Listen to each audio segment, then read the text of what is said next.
मंडळी, आपण दरवर्षी महाशिवरात्री साजरी करतो, पण तुम्ही कधी शांतपणे विचार केला आहे का की वर्षातील 365 दिवसापैकी ही एकच रात्र इतकी महत्त्वाची का मानली जाते?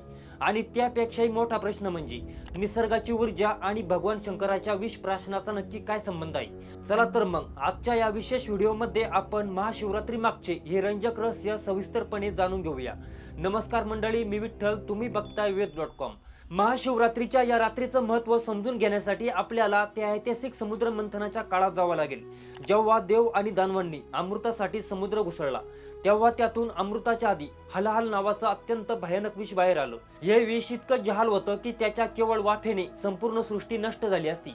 सर्व देव हतबल झाले आणि त्यांनी महादेवाचा धावा केला। जगाचं कल्याण करण्यासाठी महादेवानं ते विष स्वतः प्राशन केलं, पण हे विष जर त्यांच्या पोटात गेलं असतं तर सृष्टीचा आधार असलेला हा देवच धोक्यात आला असता। म्हणून त्यांनी आपल्या योग शक्तीने हे विष कंठामध्ये रोखून धरलं। यामुळेच त्यांचा कंठ निळा पडला आणि त्यांना नीलकंठ हे नाव मिळालं। विषाचा तो प्रचंड दाह कमी करण्यासाठी सर्व देवांनी त्यांना रात्रभर जागवलं आणि त्यांच्यावर जलाभिषेक केला। तीच परंपरा आजही आपण पाळतो। पण मंडळी, आता या कथेचा संबंध मगाशी सांगितलेल्या नैसर्गिक ऊर्जेशी कसा आहे हे पाहणं खूप जास्त रंजक आहे। आधुनिक विज्ञानानुसार महाशिवरात्रीच्या दिवशी पृथ्वीचा उत्तर गोलार्ध अशा विशिष्ट स्थितीत असतो की मानवी शरीरातील नैसर्गिक ऊर्जा आपोआप वरच्या दिशेने म्हणजे मेंदूकडे वाहू लागते। निसर्ग आपल्याला आपली शक्ती वाढवण्यासाठी स्वतःहून मदत करत असतो। आता बघा, शिवाने विष प्राशन केलं तेव्हा त्यांनी ते कंठामध्ये रोखलं। कंठ हे आपल्या शरीरातील विशुद्धी चक्राचे स्थान आहे। हे चक्र बुद्धी आणि नियंत्रणाचं केंद्र मानलं जातं।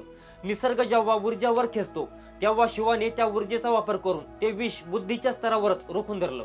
अनेकांना प्रश्न पडतो की या रात्री जागून पाठीचा कणा ताठ ठेवून बसण्याला इतकं महत्त्व का आहे? तर याचं उत्तर या केंद्रोस्तरी बलामध्ये दडलंय।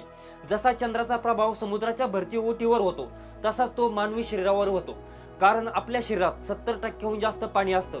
या विशिष्ट रात्री ग्रहांच्या स्थितीमुळे शरीरातील द्रव पदार्थ आणि ऊर्जा मेंदूकडे सरकू लागते।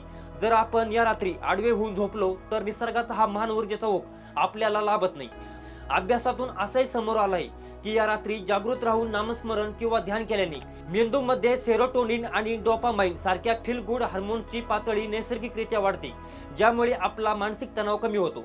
विशेष म्हणजे ही रात्र शिव आणि शक्तीच्या मिलनाची रात्र आहे। या दिवशी भगवान शिव आणि माता पार्वती यांचा शिवविवाह झाला होता।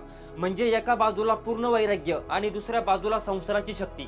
तसेच एकदा ब्रह्मा आणि विष्णू यांच्या श्रेष्ठ कोण असा वाद सुरू झाला, तेव्हा त्यांचा अहंकार शांत करण्यासाठी भगवान शिव एका अथांग अग्निस्तंभाच्या रूपात प्रकट झाले, ज्याचा अंत कोणालाच लागला नाही। याच घटनेनंतर भगवान विष्णू आणि ब्रह्मा यांनी त्या अग्निस्तंभाची म्हणजे लिंगाची पहिली पूजा केली।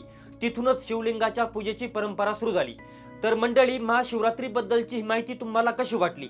विज्ञानाने सिद्ध केले की ही नैसर्गिक ऊर्जेची संकल्पना तुम्हाला पटली का? जर तुम्हाला हा व्हिडिओ आवडला असेल तर लाईक करा आणि आपल्या मित्रपरिवारासोबत शेअर करायला विसरू नका। अशाच माहितीपूर्ण व्हिडिओसाठी आपल्या वेद.com या चॅनलला सबस्क्राईब करायला मात्र विसरू नका।